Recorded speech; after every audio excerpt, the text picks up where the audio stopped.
हर हर महादेव बोल करके जैसे ही मैंने लाइव पर क्लिक किया, भाई साहब स्टार्ट हो गया। इसका मतलब आज मैं भी टेक्निकल टीम बन गया। मैं भी क्या बन गया? टेक्निकल टीम बन गया, है ना। लेकिन कोई नहीं भाई, हमारे साथ यूट्यूब मजाक कर रहा है ना। हाँ ठीक है। हाँ, क्योंकि बच्चों हम आपके साथ जो लाइव जुड़ते हैं वो OBS नाम का एक सॉफ्टवेयर होता है, उसके थ्रू जुड़ते हैं। तो OBS बेचारा लाइव कर रहा है, यूट्यूब उसको लाइव शो ही नहीं कर रहा, है ना। लेकिन अब चलो हम जुड़ गए, शो भी हो गए, दिखने भी लग गए जी, है ना।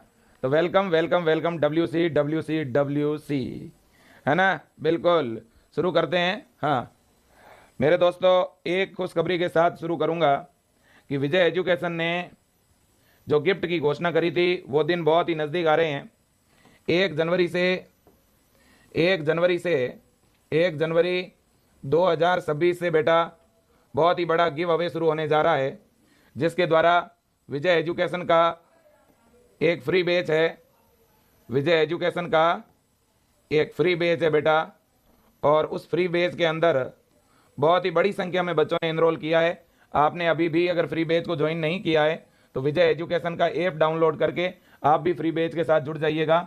इस फ्री बैच में बहुत सारे टेस्ट, DPPs, है ना, और प्रैक्टिस के लिए क्वेश्चन मिलेंगे आपको, और उनमें जो बच्चे अच्छी तरह से जवाब देंगे उनको 1 जनवरी से लेकर के और 9 जनवरी तक, 1 जनवरी से 10 जनवरी तक ये टेस्ट वगैरह चलते रहेंगे, जिसमें डेली किसी न किसी बच्चे को प्राइज मिलेगा, है ना। एक एक दिन छोड़ के ये टास्क आएंगे, और जिसमें हर बच्चे को कोई ना कोई गिफ्ट, कोई ना कोई इनाम मिलेगा। किसी को T-शर्ट, किसी को वाटर बोतल, किसी को डायरी और पेन, है ना, किसी को फ्री बुक, है ना।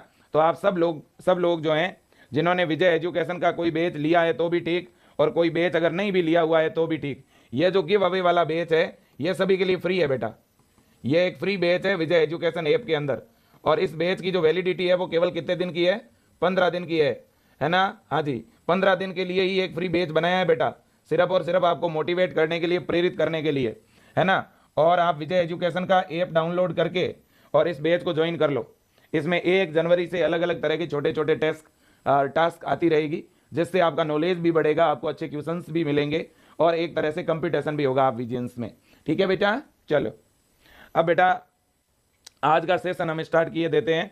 इवोल्यूशन वाला हमारा चैप्टर है, और इवोल्यूशन के जो बहुत ही बेहतरीन, बहुत ही बढ़िया और ज़बरदस्त जो क्वेश्चंस हैं वो मैं करवाने वाला हूं। हाँ तो देखिएगा, आज का पहला क्वेश्चन ये रहा बेटा आपके सामने।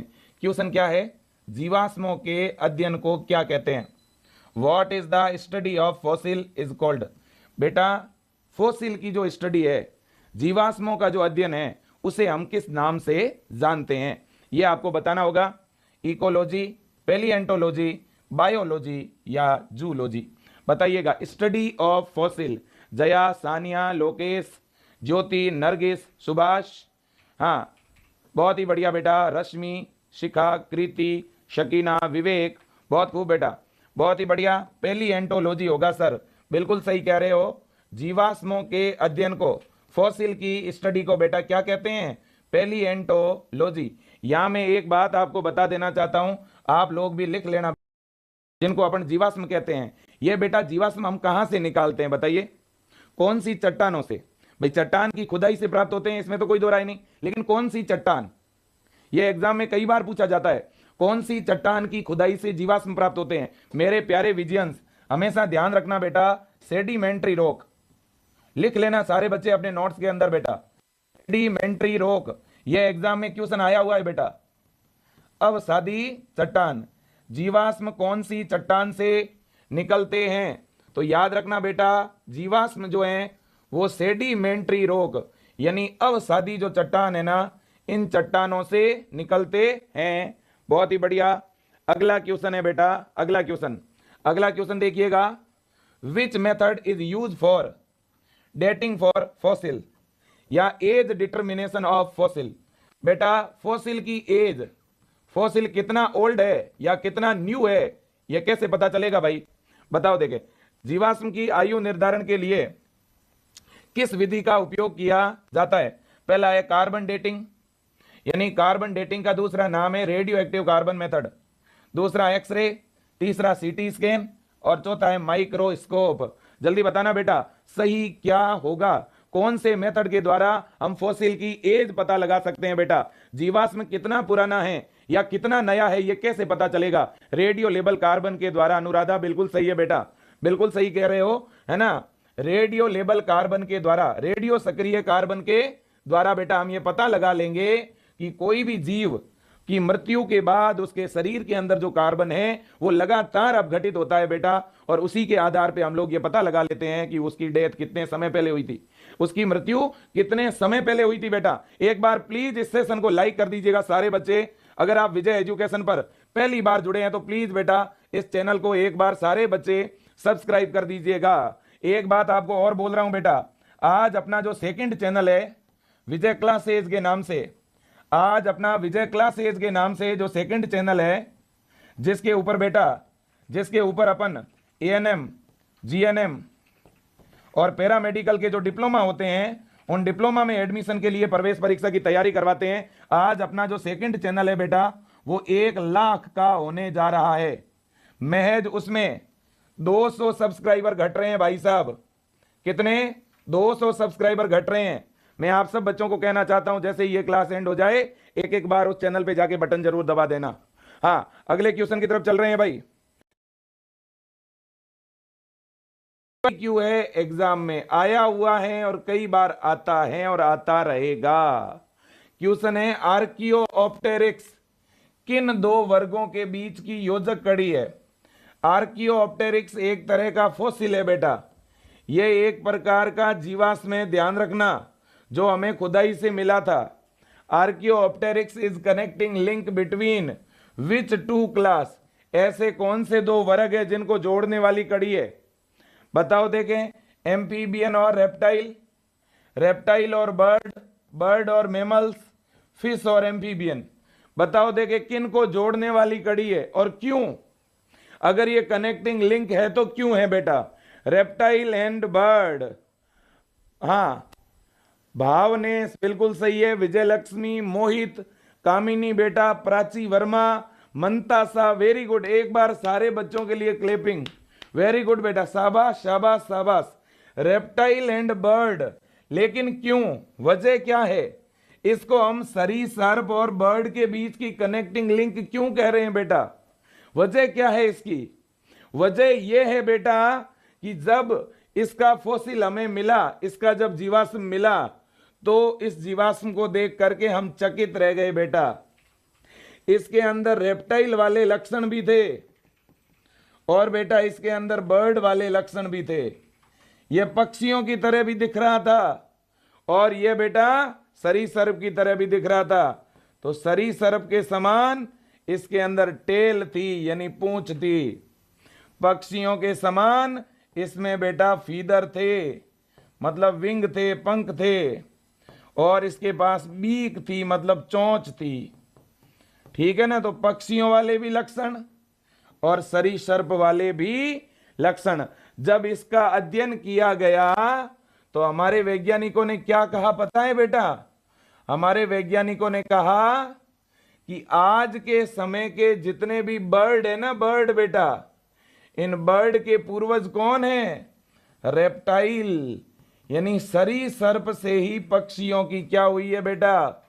उत्पत्ति हुई है, विकास हुआ है ना? यह आर्कियोप्टेरिक्स के स्टडी से पता चला, भूलिएगा नहीं। ठीक है ना बेटा? बहुत ही बढ़िया।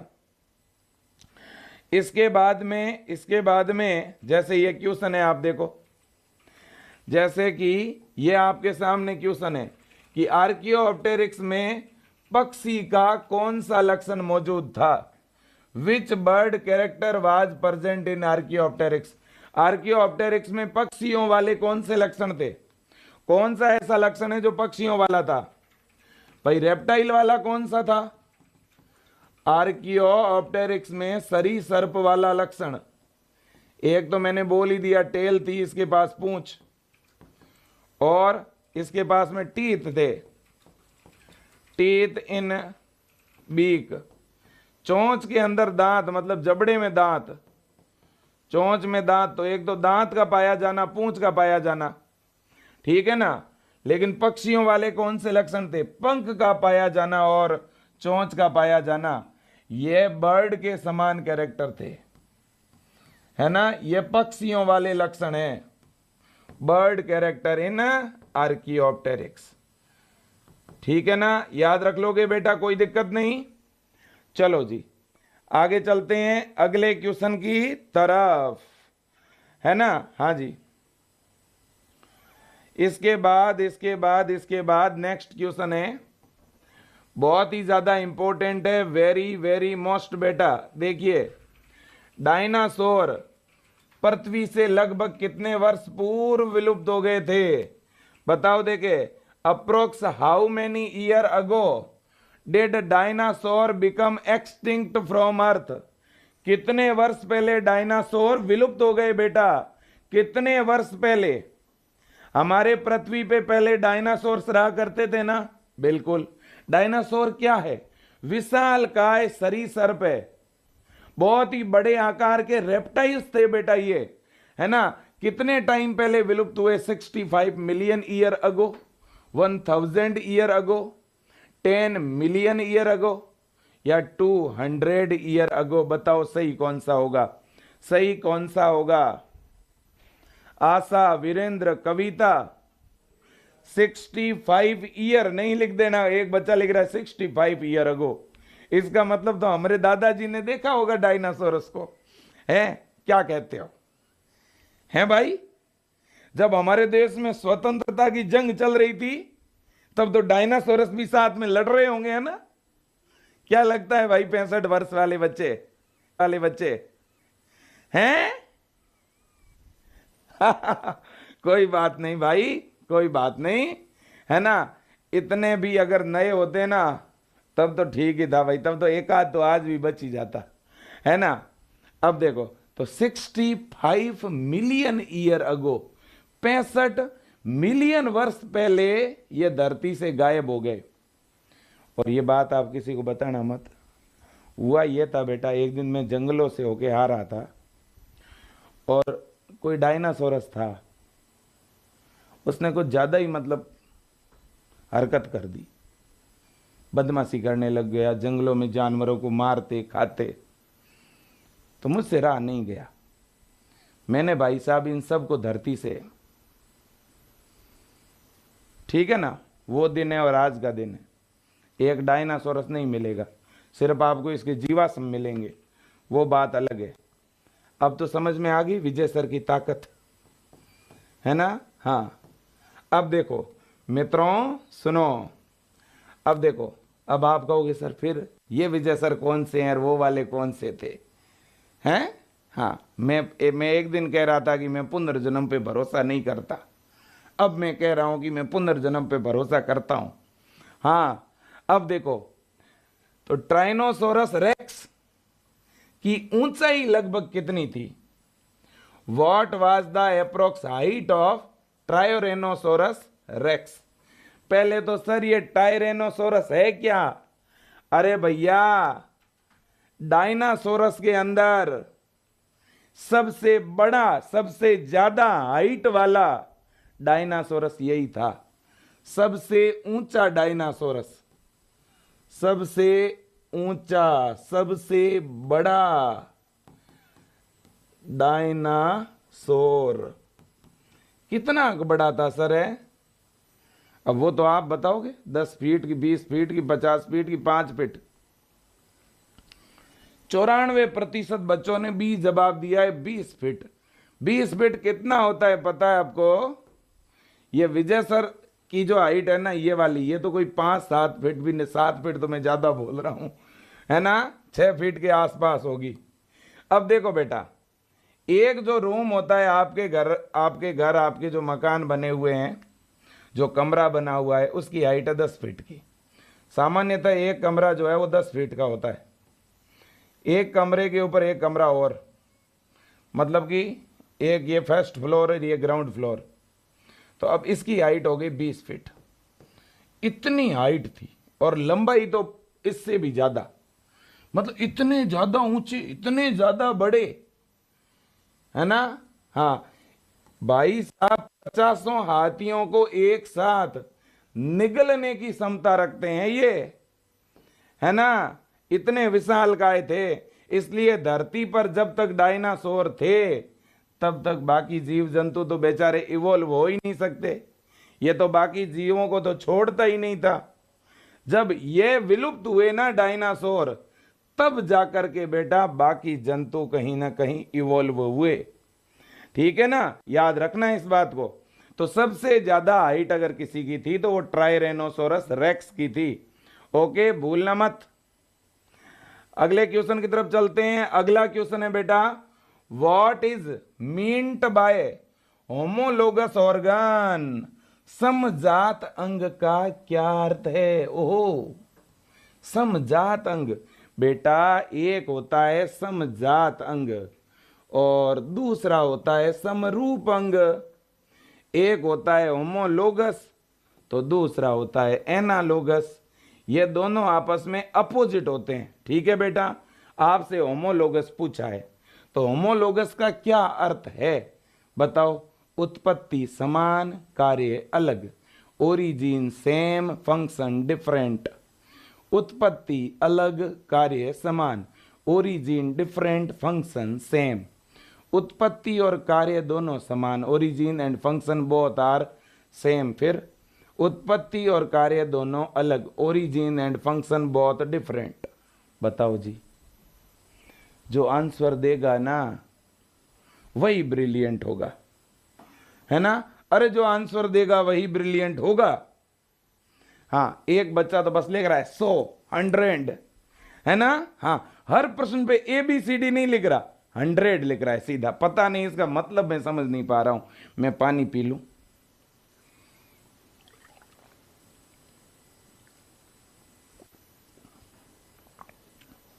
हाँ, इतना बहुत है। ठीक है ना? हाँ जी। अब जो ये 100 लिख रहा है ना, 100, जो बार बार 100 लिख रहा है ना, सोच ले। हाँ, और हमारे इधर इसको बोलते हैं 100 नहीं। ये अब एक बच्चा कह रहा है सर ये 100 थोड़ी है, ये तो 100 है। 100 बोलते हैं हमारे यहाँ पे, है ना? हाँ, देसी भाषा में बोलते हैं 100। 100 मतलब सोटा। हाँ, ठीक है ना? हाँ जी। अब ये मत बोलना कि विजय सर आज पता चला आप भी स्टूडियो में ये लठ रखते हो, इसका मतलब टेक्निकल टीम की हालत खराब होती होगी। ये तो पक्का है ना? 2-4 लठ तो जड़ ही जाते होंगे उनके, हैं जी? हैं? हाँ, ठीक है ना? नहीं भाई, ऐसी बात नहीं है, ऐसी बात नहीं है ना? हाँ, ठीक है ना? हाँ, ये तो बच्चों आपको डराने के लिए है ताकि आप सही ढंग से जवाब दो। जो जवाब नहीं देगा उसकी ऑनलाइन पिटाई हो जाएगी। हाँ, अब देखो बेटा, उत्पत्ति समान और कार्य अलग अलग, उत्पत्ति समान और कार्य अलग अलग, उनको बोलते हैं समजात अंग। भूलोगे तो नहीं ना कभी बेटा? भूलोगे तो नहीं ना, है ना? तो होमोलोगस ऑर्गन की जब भी बात करेंगे, ये ओरिजिन में तो होंगे सिमिलर या सेम, बट इनका फंक्शन होगा डिफरेंट। ओके बेटा, कोई दिक्कत नहीं, वेरी गुड। अगला क्वेश्चन है भाई। हाँ, अगला जो क्वेश्चन है वो आपके सामने। क्वेश्चन क्या है? मानव, चीता, व्हेल और चमगादड़ के अग्रपाद की अस्थियों में समानता क्या दर्शाती है? What does the similarity in four-limb bone of human, cheetah, whale and bat? बेटा, ये हमारे 4 लिम्ब है, मानव के हाथ, ये 4 लिम्ब है ना? गाय, भैंस, भेड़, बकरी, चीता, बिल्ली, कुत्ता, इनके अगले जो पैर है उनको 4 लिम्ब बोलते हैं, अग्रपाद। इनमें सिमिलरिटी है। किस तरह की सिमिलरिटी है जरा बताना तो? Same function, common ancestry, convergent evolution, different origin. बताओ, क्या ये इनका जो अग्रपाद है इन चारों का वो काम एक जैसा है, समान पूर्वजता प्रदर्शित करता है? मतलब इन सब की उत्पत्ति एक जैसे किसी पूर्वज से हुई है क्या? क्या इनमें अभी सारी विकास पाया जाता है या अलग अलग उत्पत्ति? सही आंसर दे दो, नहीं तो शॉर्ट पड़ेंगे। हाँ जी भाई, हमें तो बहुत लठ पड़े थे, हमारे गुरुजी बहुत पीटते थे हमें तो, सच में, ठीक है ना। हमें तो बहाना बनाना पड़ता था भाई साहब, हमें पता चल जाता था कि आज सर चैप्टर पूछेंगे, है ना, है ना। उस समय भाई बहाना बनाते थे, और ये शाम को जब सोते थे तो ये सोच के सोते थे काश बुखार आ जाए। और भाई साहब बुखार भी इतना ढीठ, है ना, वो कहता मैं क्यों आऊं बिन मौसम, है ना। और भाई साहब बुखार नहीं आता था सच में, ठीक है ना, है ना। और फिर किसी दिन अगर हॉस्टल में रुक जाते थे तो भाई साहब वहां पीटीआई जी के डबल शॉट पड़ते, ठीक है ना, लठ पे लठ, है ना। हाँ, अब देखो मित्रों सुनो, तो इसलिए पढ़ाई के मामले में कोई बचपना नहीं चलेगा, है ना। बिल्कुल बिल्कुल बिल्कुल बिल्कुल। तो देखो बेटा, एक बात हमेशा ध्यान रखना, चाहे बेटा कौन हो, चीता हो, चाहे व्हेल हो, और चाहे चमगादड़ हो, और चाहे मानव हो, है ना, इनमें समजात अंग पाए जाते हैं, होमोलोगस ऑर्गन होते हैं। इनका जो अग्रपाद है ये होमोलोगस ऑर्गन का उदाहरण है। क्यों? क्योंकि इनमें समान पूर्वज, इनकी जो उत्पत्ति है वो एक जैसे पूर्वज से हुई है। कोई ना कोई पीढ़ी में पीछे जाते रहो, कोई ना कोई जनरेशन में जाकर के इन चारों के पूर्वज मिल जाएंगे भाई साहब, है ना। बिल्कुल जी। तो हमेशा ध्यान रखना, ये समान पूर्वजता को प्रदर्शित करेंगे। और अगर आपसे ये पूछ लिया जाता तो मानव, चीता, व्हेल और चमगादड़ के अग्रपाद ये किस प्रकार का अंग है, समजात की समरूप, अगर अंग के बारे में पूछता तो हम आंसर लिखते समजात। ये किस प्रकार के अंग का उदाहरण है बेटा? होमोलोगस। और होमोलोगस जो ऑर्गन होते हैं वो समान पूर्वजता को प्रदर्शित करते हैं। सच में, सच में, हाँ सच में।